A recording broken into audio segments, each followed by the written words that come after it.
Meus amados irmãos, bom dia. Graça e a paz para todos vocês. Comentei com o pastor Adriano ali, aquilo que o irmão ali está tocando é um serrote mesmo. É impressionante, hein? A gente tem um Sivuca, não sei se é Sivuca, a gente tem um Sivuca aqui então na nossa igreja. Que bênção! Sivuca, para quem não sabem, é um instrumentista brasileiro, um homem extremamente talentoso, que tira sons de coisas inimagináveis aí, toca com qualquer coisa, né? Inclusive até com nada, só com o próprio corpo. É um artista brasileiro talentosíssimo. E a gente tem o privilégio, então, de termos o nosso Sivuca aqui. Que bênção, tocando para o Senhor. Irmãos, que bom estarmos aqui reunidos. Temos voltado aí aos poucos, né, nesse tempo de reunir a igreja. E eu nem sei como é que vai ser para eu estar mais próximo de vocês ainda com todas essas restrições de pandemia. Acho que vai ser um ano desafiador para a gente, de podermos nos aproximar. Mas eu me alegro por poder compartilhar a palavra de Deus com vocês nessa manhã. Privilégio, uma responsabilidade. Convido todos vocês, então, a abrirem suas Bíblias na primeira carta do apóstolo João, primeira carta de João, lá no finalzinho, capítulo 3. Primeira carta de João, capítulo 3, versos de 1 a 6. Ano passado eu estava como pastor auxiliar lá na quarta igreja, aqui em Taguatinga, e esse foi o meu último sermão lá, um sermão de despedida. Eu queria então usar este sermão, ou me valer dessa mensagem, para ser o meu sermão de boas-vindas aqui com vocês. 1 João, capítulo 3, verso 1 até o verso número 6. Peço que vocês então acompanhem, por favor, a leitura da palavra do Senhor. Vede que grande amor nos tem concedido o Pai, a ponto de sermos chamados filhos de Deus. E, de fato, somos filhos de Deus. Por essa razão, o mundo não nos conhece, porquanto não o conheceu a Ele mesmo. Amados, agora somos filhos de Deus e ainda não se manifestou o que haveremos de ser. Sabemos que quando Ele se manifestar, seremos semelhantes a Ele, porque haveremos de vê-lo como Ele é. E assim mesmo se purifica todo o que nele tem esta esperança, assim como ele é puro. Todo aquele que pratica o pecado também transgride a lei, porque o pecado é a transgressão da lei. Sabeis também que ele se manifestou para tirar os pecados, e nele não existe pecado. Todo aquele que permanece nele não vive pecando, todo aquele que vive pecando não o viu, nem o conheceu. Pai, a tua palavra lida, e diante dela, Deus, eu como teu servo, me coloco para compartilhar com os meus irmãos os princípios que o Senhor quer nos ensinar nessa manhã. Assim como o Senhor já tem falado ao meu coração, ministrado profundamente a minha vida nesse livro e nesta passagem, eu rogo ao Deus que a amada igreja acolha também, Deus, essa palavra, não só com fé, mas com a disposição, ó Deus, de se render completamente a ela. Senhor, há tantas vozes nesse mundo, mas o teu povo, ó Deus, só quer ouvir uma voz, que é a tua voz. Por isso, Deus, fala conosco, em nome de Jesus. Amém, Senhor. Amém. O apóstolo João, né, quem escreveu essa carta, ele escreveu essa carta para um grupo muito próximo, pessoas que ele conhecia realmente, pessoalmente, de conviver com essas pessoas. Poderia ter sido a própria igreja de Éfeso, qual ele foi pastor, ou alguma igreja, sem dúvida, ali da Ásia. E ele escreveu essa carta no finalzinho ali da vida dele, já quase de partida para a glória. E é interessante como essa carta está carregada de declarações de carinho e amor pela igreja. Às vezes a gente vê tantos crentes, até mesmo pastores, já depois de muitos anos no Evangelho, ou até mesmo em pouco tempo, já com tanto descrédito com relação à igreja, com tantas críticas com relação aos cristãos, e a despeito dos problemas, a despeito das nossas falhas, a despeito, sim, de coisas que nos entristecem, o apóstolo João, ele conseguiu conservar a beleza do que é a igreja, o povo de Deus, porque ele mesmo, não como alguém de fora, mas como parte dela, experimentou de um amor profundo, um amor que o mundo não pode oferecer, um amor que é somente oferecido de modo sobrenatural e vem através de Deus. Nós não podemos reproduzir isso nesse mundo. Nós não podemos tentar criá-lo. Nós podemos chamar muitas coisas, inclusive até de amor. Mas o verdadeiro amor, o único amor, ele é uma prerrogativa exclusiva de Deus. E João expressa, então, nessa carta, o seu amor pela igreja. Ele usa palavras como filhinhos. Bonito, né? Isso. É engraçado se eu, como pastor, virar para vocês aqui, chamá-los de filhinhos. Há irmãos aqui que podem ser meus pais. Mas João ali já, com os seus cabelinhos brancos, ele chama aquela igreja, aquela comunidade de filhinhos, amados. São termos que ele não usa para ser simpático, irmãos. São termos que ele usa carregado de um significado de alguém que caminhou com Cristo, de o conheceu face a face. É tão bonito que no início dessa carta, João ele fala que os olhos dele viram Jesus, que as suas mãos apalparam Jesus. Ele pôde sim ver, conviver com o verbo da vida. É a pessoa, que coisa extraordinária é isso. Um dia nós também poderemos fazer. E esse homem, ele não apenas demonstra o seu amor pela igreja, mas ele chama a igreja à mesma responsabilidade. Ele exorta essa igreja por diversas vezes nessa carta para que eles se amem. Ele diz: filhinhos, amai-vos uns aos outros. Um pai da igreja que viveu no quarto século, chamado Jerônimo, ele diz que João, conta uma história só a respeito do apóstolo João, que João velhinho, ele ia sendo carregado para a igreja, por alguns discípulos ali, né, por alguns membros da igreja. E todas as vezes que ele chegava na igreja, ele falava para as pessoas: filhinhos, amai-vos uns aos outros. Filhinhos, amai-vos uns aos outros. E pela insistência dele nisso, um dos seus discípulos ali virou para ele e falou: mestre, o senhor todas as vezes repete essa mesma coisa para que nós nos amemos. Achou que ele pudesse já estar meio com algum problema de memória, né? Que esquecesse o que falou. Já está muito repetitivo. E segundo o relato de Jerônimo, nessa história, João virava para ele, ou para eles, e dizia sempre assim: é porque isso é o mais importante.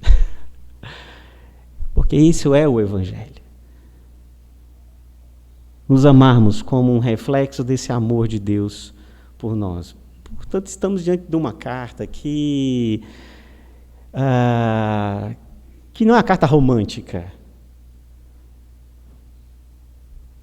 A igreja do primeiro século viveu perseguições, lutas, tentativas de sabotar o plano original do Evangelho, heresias. E o próprio apóstolo João vai nessa própria carta aqui combater algumas delas. Daqui a pouco eu vou mencionar isso. mas é uma carta que fala, ou é um discurso que fala de modo contrário à cultura dominante. Porque o que prevalecia na época, a cultura grega, a filosofia grega, era de que o mundo, esse mundo físico, esse mundo material, ele era um mundo desprezível, era um mundo inferior. O que se importava mesmo era o mundo espiritual. E por conta disso, a matéria, a carne, aquilo que é palpável, é visível, era sempre considerado como algo ruim e o espiritual como algo bom. Por causa disso, a mentalidade das pessoas era de que, já que esse mundo material é mau, eu tenho duas opções. Uma delas é me abster de qualquer tipo de realização, prazer, de preocupação com o outro, porque o que importa é o mundo espiritual. Então eu vou me dedicar ao que pode me satisfazer espiritualmente. E aí, dentro da própria filosofia grega, existiam inúmeras maneiras de cultos, de adoração, de busca pelo místico, pelo sobrenatural, mas de um modo impessoal, de um modo esotérico, desconectado com a vida, desconectado com as realidades daquilo que acontecia, desconectado com a sociedade. Eram religiões alienadas ao mundo atual. Então, muitas dessas pessoas abraçavam esse ascetismo, onde eu não posso me contaminar com nada, eu não posso comer determinados tipos de alimento, eu não posso contrair determinados relacionamentos. E isso foi também influenciando, de certo modo, algumas das igrejas cristãs. Por exemplo, não se casar, essa controvérsia que os apóstolos tiveram que lidar no primeiro século, onde alguns hereges dentro das igrejas diziam que não podia mais se casar, que não é necessidade de se casar, não a necessidade, mas que não se deveriam se casar. Ou que Jesus não havia ressuscitado, porque se ele tivesse ressuscitado, ele ressuscitaria em um corpo. Isso seria um absurdo dentro dessa mentalidade, já que eu quero me livrar dessa prisão, que é esse corpo, essa matéria, esse mundo físico. Então eu quero ir para uma realidade onde eu não esteja mais escravizado desse mundo físico. Então existia uma opção, que era se abster de qualquer tipo de realização material. A outra era ao contrário, já que esse mundo é mau, não presta, já que esse mundo é desprezível, já que ele vai acabar mesmo, porque o que importa no final é o espiritual, então vamos nos entregar à devassidão, porque no final tudo o que importa é o espiritual. E aí, por conta disso, irmãos, a vida em sociedade no primeiro século, ela era marcada por uma promiscuidade, por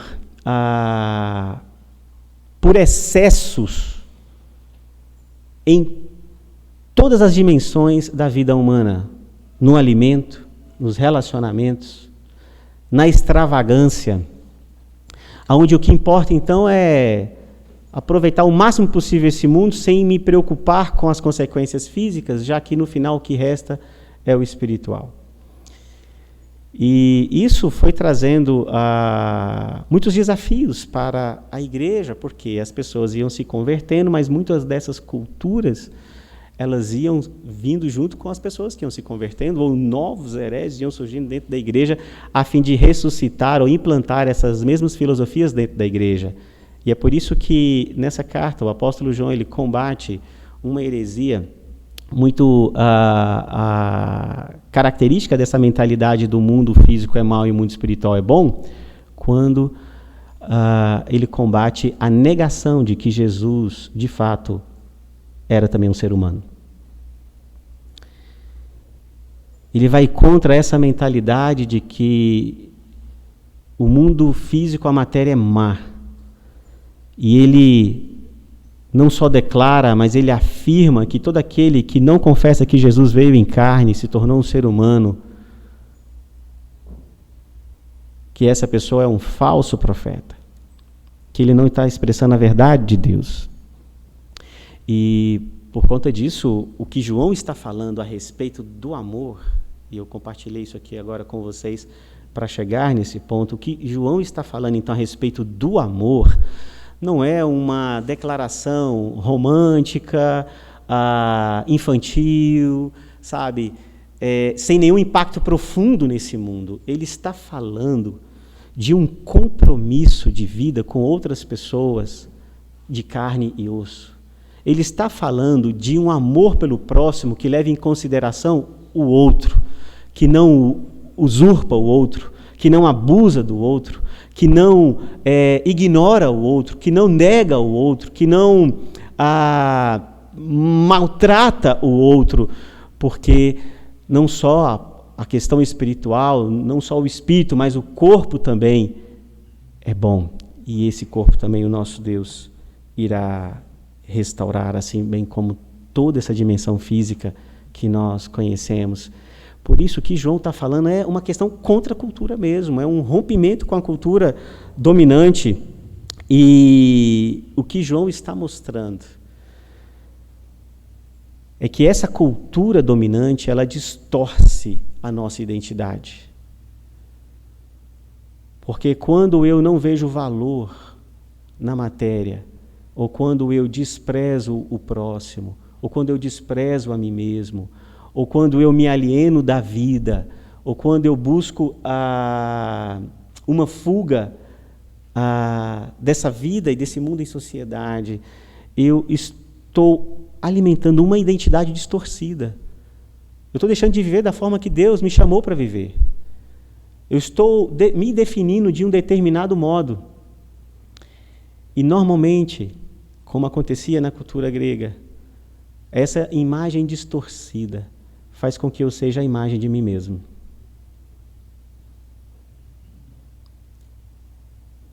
Faz com que eu defina a minha imagem. E ao invés de eu viver a imagem e semelhança de Deus, eu passo a viver conforme a minha imagem e semelhança.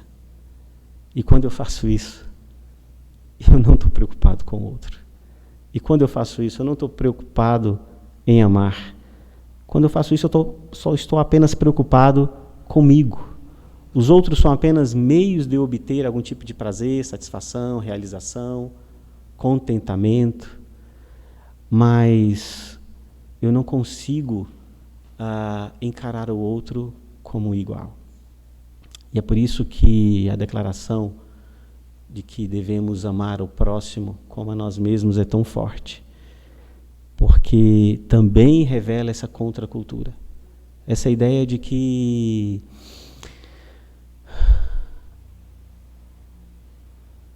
alguém acima de mim que define a minha identidade. Alguém acima de você. E glória a Deus por isso, glória a Ele por isso. Porque é em Deus que a nossa identidade é definida. E não em mim mesmo. E não, inclusive, no que os outros pensam ao meu respeito. O que João está fazendo, então, é redimindo essa identidade. E essa nossa identidade é em Cristo. Verso de número 3 diz: Vede que grande amor nos tem concedido o Pai, a ponto de sermos chamados filhos de Deus, e de fato somos filhos de Deus. Por essa razão o mundo não nos conhece, porquanto não o conheceu a Ele mesmo. Meus amados, não há nesse mundo um amor comparado ao amor de Deus. O apóstolo João, ele chama esse amor de Deus como sendo grande amor. Mas não é porque é um amor assim, grandão. Essa expressão grande amor é uma expressão que no original tem a ver com um amor incomum. Algo que não se vê nesse mundo. Literalmente, é chamado de um amor de outro mundo. Essa é a expressão do grego, é um amor de outro mundo. É um amor alienígena. É um amor de fora, não é um amor de dentro. É um amor que vem do alto. E João, então, declara que esse amor com que Deus nos amou não pode ser comparado com nenhum tipo de demonstração que esse mundo concebe como amor, porque é um amor tão extravagante, tão extremo, tão profundo, porque é um amor perfeito.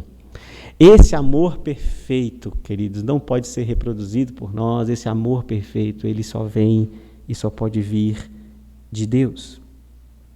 Evidente que vivendo nesse amor, conhecendo esse amor, mergulhado nesse amor, nessa relação íntima com Deus, nós também podemos expressá-lo, mas o homem sem Deus não consegue chegar à dimensão desse amor, mas Deus, graciosamente, como é manifestado nesse texto, ele então concedeu esse amor extravagante. Se havia algum limite para o amor na cabeça do ser humano, Deus extrapolou com tudo. Olha só a expressão que o apóstolo João usa, a ponto de sermos chamados. Esse amor extravagante de Deus, ele se manifesta de uma forma tão concreta na vida do ser humano, aonde Deus decide transformar o ser humano em seus filhos. Deus aqui, ele é colocado como um pai que gera filhos para si. Ele é o nosso pai e nós somos as suas crianças. É a ideia do texto, filhos de Deus. E, de fato, somos filhos de Deus. Somos filhos de Deus porque Ele nos gerou. E o sentido é de que Ele nos gerou e somos as suas crianças. Somos as suas crianças. Às vezes eu e você estamos aí no dia a dia, correndo para lá, para cá, tentando ganhar a vida, tentando ser pessoas responsáveis, com tantas questões a cuidar, alguns com família, outros faculdade, escola, como conciliar essa vida de pandemia, como administrar seus recursos, como encarar a realidade desse mundo, como ter um senso crítico a respeito das coisas. E a vida vai ficando séria e nós vamos, muitas vezes, nos sentindo pessoas tão adultas, tão amadurecidas, com tantas opiniões, que muitas vezes nos esquecemos que a nossa identidade em Cristo é o fato de Deus ter nos tornado seus filhos, mas não apenas filhos, mas nós somos mesmo as suas crianças. Por isso que Jesus fala que se a gente não se tornar como uma criança, nós não podemos entrar no reino dele, porque as crianças, especialmente as crianças pequenas, dependem dos seus pais. Dependem dos seus pais. E como é bom você, à noite, poder deitar no seu travesseiro e saber que, apesar de tudo, e inclusive quando o tempo não estiver bom, quando as responsabilidades pesarem, você repousar no seu travesseiro e lembrar de que você e eu somos crianças do Senhor. Não importa a idade. Somos as suas crianças, e por sermos as suas crianças, Ele nos trata de um modo especial. Deus nos adotou como seus filhos, nós não compramos esse direito de sermos filhos dele, não compramos isso por obras, por esforços nossos, nós fomos mesmo feitos filhos dele, porque fomos gerados nele, e não foi preciso provar nada para ele nos amar. E assim como os nossos filhos, não é preciso eles fazerem nada para que nós possamos amá-los. Eu tenho filhos pequenos, a minha caçula mesmo tem 2 anos. Ela não precisa se esforçar em nada para eu amá-la. E mesmo que ela dê lá uns vacilos, erre, aquilo também não vai diminuir o meu amor por ela. Quanto mais o nosso Deus, que não importa o que você faça de bom, o amor dele por você já é completo, é perfeito. Mas não importa também o que você já faça de mal, o amor dele permanece o mesmo por você, porque é um amor perfeito. Amados, eu não sei vocês, mas isso traz muito consolo para o meu coração. Traz muito conforto para a minha vida. E trazia também para João. O apóstolo João, ele inicia esse capítulo dizendo, vede, Talvez eu não fosse a melhor pessoa para pregar essa mensagem aqui nessa manhã para vocês. Talvez fosse melhor alguém que fosse assim muito expansivo, né, na sua maneira de se expressar, para chamar a atenção de vocês de que o que está acontecendo aqui não é algo simples, não é algo qualquer, não é algo insignificante, é algo tremendo. Por isso o apóstolo João fala, vede o que está acontecendo aqui. Vocês aprenderam que é impossível ter comunhão com Deus dentro dessa religião, dessas culturas gregas. Toda relação com o divino é uma relação impessoal. Agora está falando de um Deus que é pessoal, que é amigo e que é pai e que cuida da gente como ninguém. Vede, você vê a maravilha disso? Esse grande amor de Deus, ele abraça o apóstolo João de uma forma que ele se sente completo em Deus. Isso é uma questão importante aqui que eu quero frisar. João, assim que ele conheceu o amor de Deus, ele não precisou mais da aprovação e do amor, ou do reconhecimento, ou da consideração das outras pessoas por ele. Embora o apóstolo João chame a igreja a responsabilidade de se amar, embora ele declare o seu amor pela igreja, João não é dependente para se sentir bem ou mal no amor de outras pessoas por ele. Isso fica claro nesse verso 1, quando diz, e de fato somos filhos de Deus, por essa razão o mundo não nos conhece, porquanto não conheceu a ele mesmo. Ou seja, no momento em que eu me torno filho de Deus, muda a cena. O ser humano, até então, vive à procura da aprovação, da satisfação e desse amor caído de outras pessoas. Para que eu me sinta feliz, para que eu me sinta realizado, para que eu me sinta aprovado, para que eu me sinta bem, eu preciso da aprovação das outras pessoas. Eu preciso de algum tipo de reconhecimento desse mundo. João fala que agora, quando eu me torno um filho de Deus, é como se a página virasse, ou que eu assumisse uma identidade que os outros não veem.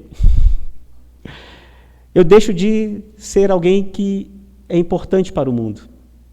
Ao contrário, muitas vezes, eu vou ser alguém que incomoda o mundo, é zombado pelo mundo, é perseguido pelo mundo. Mas isso não é um problema, porque o que importa agora é como Deus me vê e não como o mundo vê. Veja como muda a sua perspectiva, a sua mentalidade de mundo, a sua cosmovisão de vida. Por quê?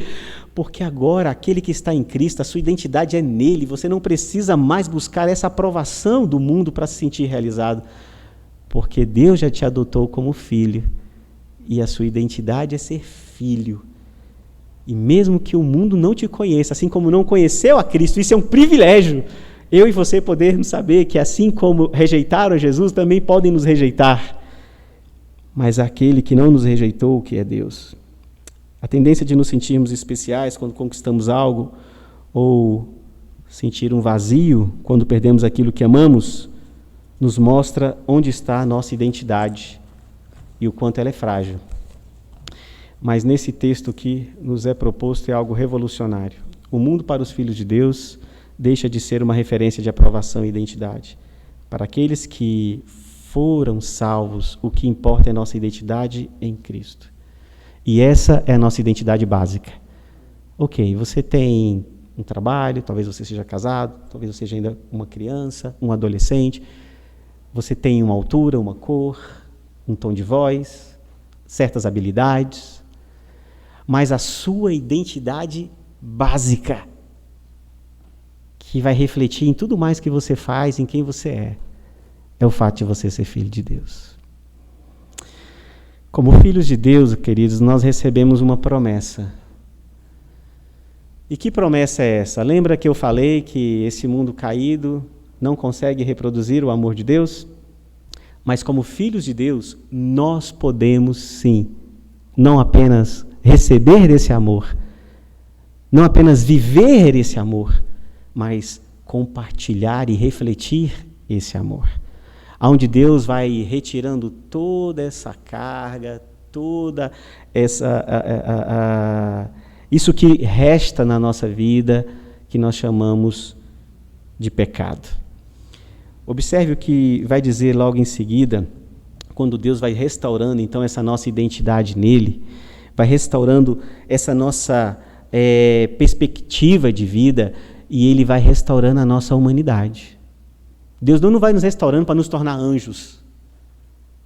Olha como está contrapondo a cultura dominante. Deus não vai restaurando em nós um caráter, algo sublime, ao ponto de irmos, como, por exemplo, no budismo, desaparecermos e nos tornarmos o tudo e, ao mesmo tempo, nos tornarmos o nada.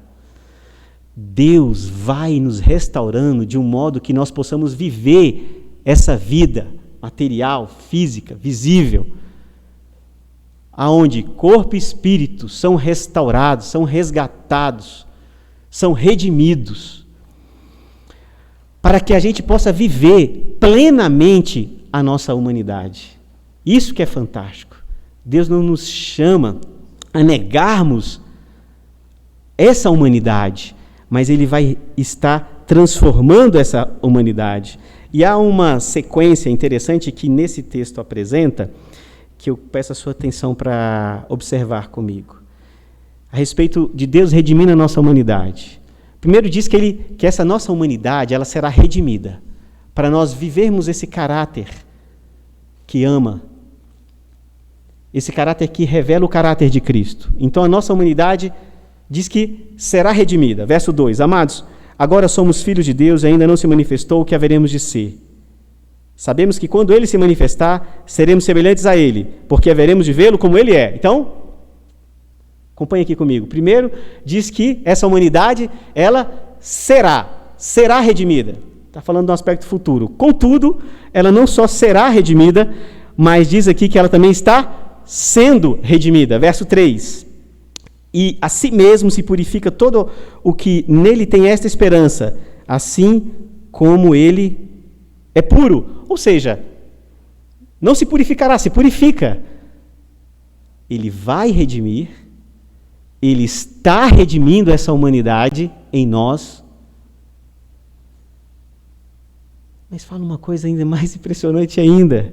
Diz que também ele já redimiu, que ela também já foi redimida em Cristo, verso 4 e 5.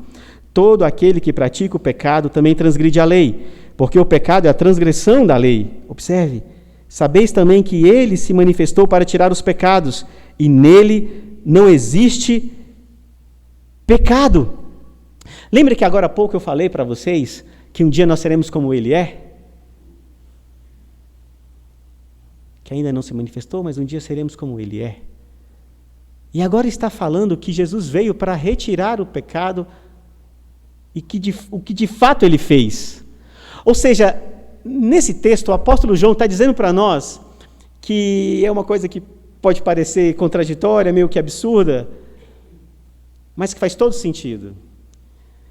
Ele está dizendo que Jesus, que redime a nossa identidade como filhos de Deus, está redimindo essa nossa humanidade, para nós amarmos como Ele ama.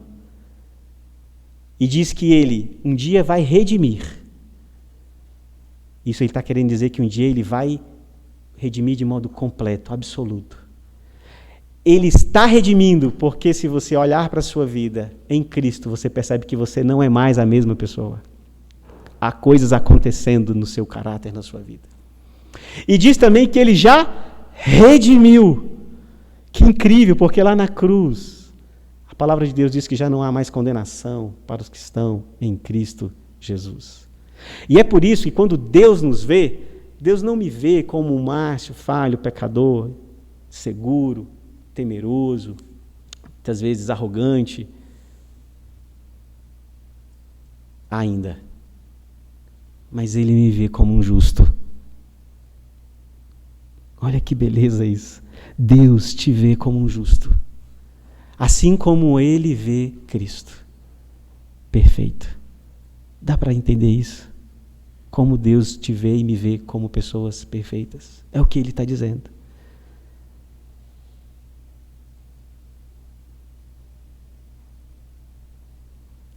Isso, irmãos, o mundo não conhece.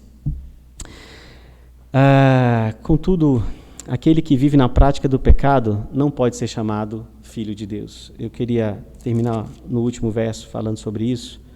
Todo aquele que permanece nele não vive pecando. Todo aquele que vive pecando não o viu, nem o conheceu. Nós estamos falando aqui de amor, nós estamos falando aqui desse amor extravagante, maravilhoso, completo, perfeito. E pode passar para alguns a ideia de que Deus, por nos redimir no futuro, estar nos redimindo e já ter nos redimido, essa ideia de que Deus nos olha como justos, como perfeitos, porque Ele já nos vê naquilo que Jesus cumpriu na cruz do Calvário. Pode parecer para você que o Evangelho então está abraçando todo mundo, e esse amor de Deus é tão grande, tão extremo, que todo mundo então está nele, porque é um amorzão assim, sabe, de vô, que abraça todo mundo e salva todo mundo. Não é bem assim. Ano passado, se eu não me engano, né, não lembro a época, o Papa Francisco fez uma declaração dizendo que todos são filhos de Deus. E ele fez essa declaração para demonstrar simpatia para aquelas pessoas que desejam contrair casamento, matrimônio e querem viver a fé católica, mas que são homossexuais. E o Papa Francisco fez essa declaração: todos são filhos de Deus. E ele errou aí. Eu não sou filho de Deus só porque eu digo que creio em Deus. Eu não sou filho de Deus só porque eu me uno a uma determinada religião. Porque, na verdade, é o contrário. Deus ama tanto os seus verdadeiros filhos que não sossegará até ver suas vidas transformadas ao caráter perfeito de Cristo. Por isso é um amor perfeito. Por isso é um amor extravagante, onde Deus vai pegar as nossas vidas e Ele vai transformá-las ao ponto de nós refletirmos a imagem do seu Filho. Quem é você? Como você se vê? Como você se descreve? Para alguns homens e mulheres, sua identidade é a carreira profissional e viverão toda uma vida por isso. Eu fui convidado há uns anos atrás a pregar em um culto de gratidão a Deus pela aposentadoria de um policial amigo. Foi uma ocasião muito bonita e, de fato, a carreira policial ela tem algumas características assim ímpar. Só quem é da família ou é um policial consegue compreender a natureza de como a vida policial impacta profundamente na vida daquele ser humano. E acontece que houve um ano, exatamente esse ano em que eu preguei nesse culto, em que houve um pedido de aposentadoria recorde na polícia, porque havia a possibilidade de uma mudança na legislação e aqueles policiais que já tinham tempo para aposentar, se não se aposentassem, eles teriam uma perda salarial significativa mesmo. E para algumas pessoas, toda a sua carreira foi pensando nesse recurso ali no final. E diante da possibilidade de perder tudo, um número grande de policiais entraram na fila e pediram ali a sua aposentadoria. Parece que em cerca de 3, 4 meses, eu não lembro exatamente o tempo, mas vamos colocar uma média de 6 meses, cerca de 3 mil policiais de Brasília, da Polícia Militar, pediram aposentadoria. Aposentaram, dentro desses critérios. Já tinham tempo, estavam aguardando ali, às vezes, uma promoção, algum outro recurso, mas pediram, correram atrás e se aposentaram. Mas o que aconteceu? Mesmo tendo o recurso depositado na sua conta, mesmo podendo ter a concretização daquele sonho esperado, muitos desses policiais entraram em depressão. Muitos desses policiais tentaram voltar para a corporação. E não poucos não conseguiam se imaginar fazendo outra coisa a não ser sendo policiais. A identidade policial havia marcado tanto e profundamente a vida dessas pessoas que eles não tiveram tempo para se preparar para deixar de ser. E depois de 30 anos de serviço, a pessoa acordava cedo e a vontade dele era vestir a farda e ir para o quartel. Para vocês perceberem como essa identidade, quando não é em Cristo, ela nos marca de forma tão negativa, nos escraviza. Outras pessoas definem sua identidade no quanto podem comprar ou gastar. Um número grande de pessoas define sua identidade na cor da sua pele. Muitos jovens definem sua identidade na beleza física, e alguns nem tão jovens assim também. Há uma preocupação obcecada pelo peso, pela moda, pela admiração dos outros. Não querem parecer velhos. E às vezes tem até 70 anos, mas não quer parecer velhos. Cada vez mais pessoas definem sua identidade numa identidade virtual e gastam boas horas do seu dia tentando ser alguém para que os outros possam curtir lá na internet. Tem daqueles que vivem uma identidade no sofrimento. Sou deprimida, uma mulher diz no espelho enquanto toma o seu remédio. Sou burro, uma criança diz, baixinho, enquanto vê os coleguinhas da escola aprendendo e ela não. Sou uma enferma, uma senhora sempre lembra o pastor nas conversas. Tantos outros definem sua identidade nos erros cometidos ou nas decepções vividas. Sou um adúltero, sou um fracassado, sou um divorciado, sou um alcoólatra, sou um rejeitado. E aquilo que aconteceu na vida dessa pessoa marca a sua identidade. Passou 20 anos, 30 anos, aquela separação, mas aquela mulher, aquele homem se define como alguém divorciado. E essa é a sua identidade. E aquilo vai fazer toda a diferença na forma como ele vive, na forma como ele interpreta as coisas. Eu tive a oportunidade de conhecer uma garota que a sua identidade era ser uma garota invisível. Não porque ela gostava da Marvel, desses desenhos aí, né, de super-heróis e tal. Não porque ela tinha algum distúrbio mental que fazia com que ela achasse que ela fosse invisível. Mas essa moça, ela viveu um histórico muito triste, onde ela foi fruto de um caso de adultério do pai. O pai tinha uma família e teve um caso com a mãe dela e gerou essa criança. E quando essa criança nasceu, esse homem foi à mãe dessa menina e disse para ela assim: olha, eu não reconheço essa filha. Não me procure. Não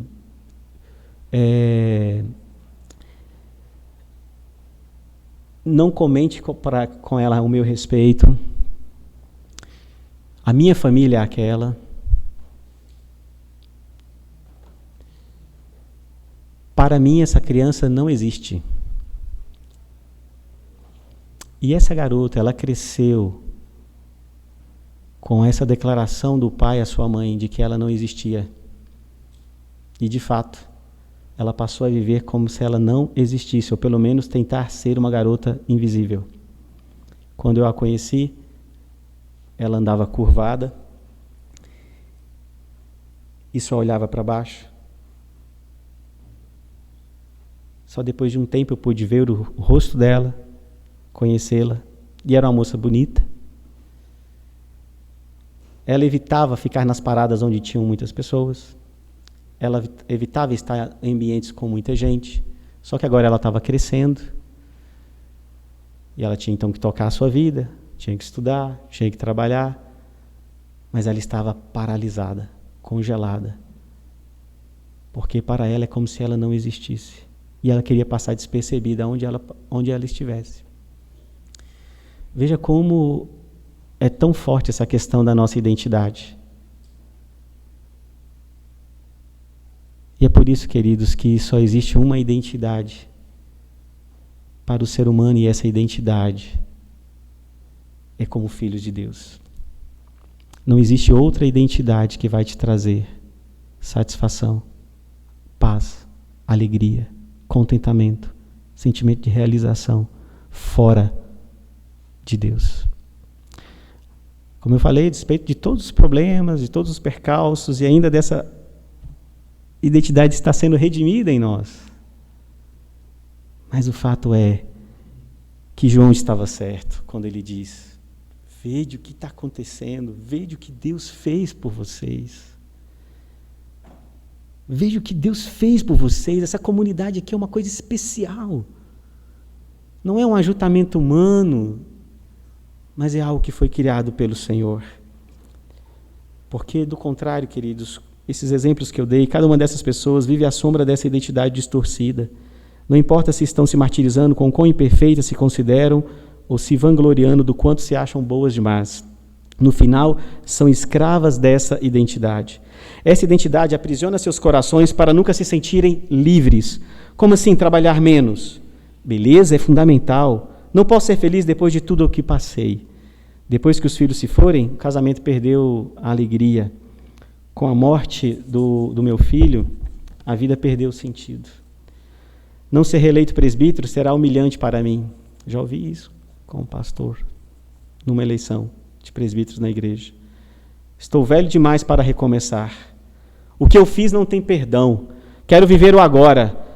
Não tenho capacidade de fazer uma faculdade. Ninguém vai querer casar comigo. Essas são declarações escravizadoras e centradas na própria pessoa, numa identidade distorcida. Mas Deus nos fala de uma identidade que nos liberta de toda essa escravidão. Essa identidade foi conquistada pelo seu Filho, Jesus Cristo. Na cruz, Ele pagou o preço dessa identidade. Foi um alto preço, amados. Foi um alto preço, mas foi definitivo.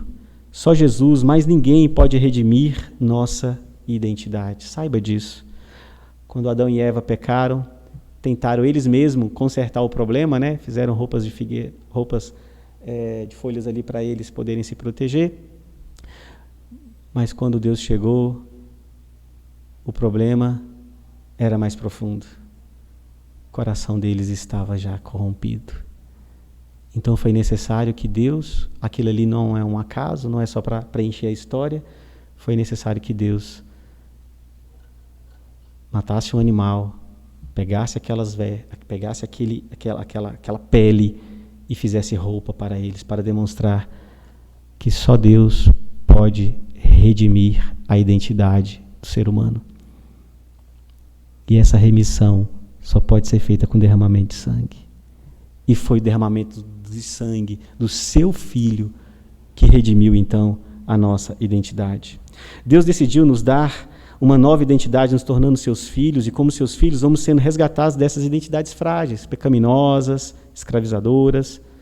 E aí, amados, olha que legal, o trabalho, o dinheiro, as oportunidades, o cuidado com a aparência, o uso que se faz do corpo, os relacionamentos não serão mais um fim em si mesmo, mas uma forma ou uma maneira de nós demonstrarmos a Deus sendo glorificado em nós.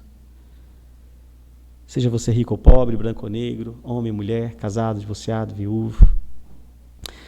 Seja você rico, seja você pobre.